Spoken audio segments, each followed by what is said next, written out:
हमेशा बरकत रखे और हमेशा हर बीमारी से महफूज रखे।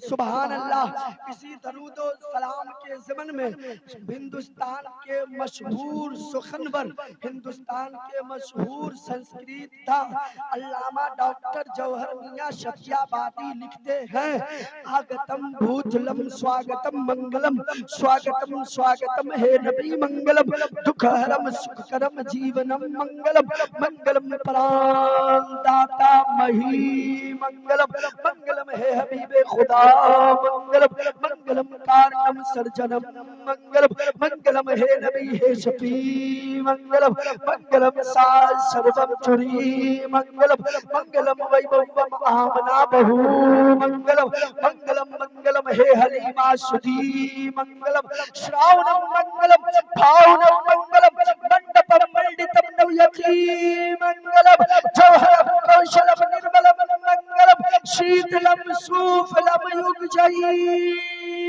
मंगलम। सुभान अल्लाह।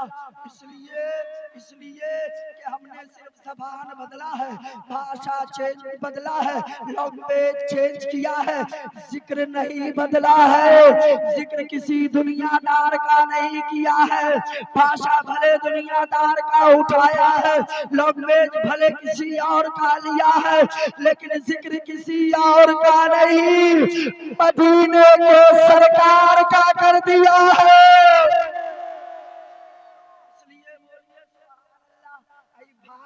भाषा भी आप जानते हैं, हम सबके बाप का नाम क्या है? सबके अलग अलग बाप का नहीं पूछ रहे हैं, हम सब मानव जाति के पिता का नाम। माशाअल्लाह सुभान अल्लाह। तो सब लोग बोलिए, हम सबके बाप का नाम हजरत आदम अलैहिस्सलाम, और हम सब की माँ का नाम हजरत हव्वा, हजरत हव्वा रज़ियल्लाहु ताला अन्हा। अब सुनिए, हमारे यहाँ भी कहा जाता है कि संसार का सबसे पहला मनुष्य आदम है। हमारे यहाँ कहा जाता है, हमारे यहाँ है कि संसार का सबसे पहला व्यक्ति, सबसे पहला आदमी हजरत आदम है। सबसे पहली औरत, सबसे पहली खातून, सबसे पहली लेडीज हजरत हव्वा है। हिंदू धर्म की किताबों में भी आया है कि संसार का सबसे पहला मानव मनु है।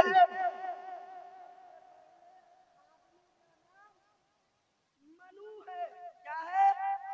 मनु है। और सबसे पहली खातून का नाम शत्रुपा है।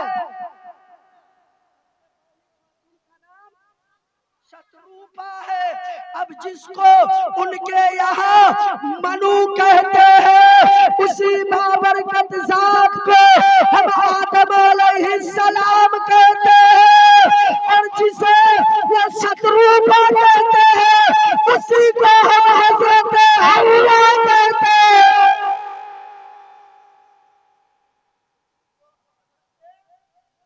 हव्वा कहते हैं। तो अब बात एक हो गई कि मनु संसार का सबसे पहला मनुष्य हजरत आदम, दुनिया का सबसे पहला आदमी हजरत हव्वा, दुनिया की सबसे पहली खातून, और शत्रुपा संसार की सबसे पहली औरत है। बैठिए। तो हम जो ये संस्कृत जबान पढ़े हैं, ये किसी और की जबान नहीं है, ये हमारे बाप हजरत आदम अलैहिस्सलाम की बोली है। अपने बाप के घर से नहीं, आका की हदीस बुखारी शरीफ की हदीस है, बुखारी शरीफ की हदीस है कि अल्लाह तबारक व तआला ने हजरत आदम अलैहिस्सलाम को 7 लाख भाषाओं का ज्ञान प्रदान किया था। 7 लाख भाषाओं का ज्ञान प्रदान किया था। अब उस 7 लाख भाषा में क्यों प्रदान के 7 लाख भाषा हजरत आदम अलैहिस्सलाम को क्यों सिखाया, 7 लाख ज़बानें क्यों बताई। अच्छा एक बात बताइए कि वो बाप कैसा, वो बाप कैसा जो अपने बेटे की बोली ना समझ सके। बेटा तो अगर गूंगा होता है फिर भी बाप गूंगे बेटे की बोली समझता है। हमारा बेटा इशारे से क्या कहना चाह रहा है, हमारा बेटा इशारे में क्या बताना चाह रहा है, हमारा बेटा इशारे में क्या मांगना चाह रहा है। अल्लाह तबारक व तआला जानता था कि आदम की औलाद अन्य जगहों पर, अन्य स्थान पर जाके बसेगी, हर जगह जाके बसेगी, कहां कहां बसेगी इसकी गारंटी नहीं है।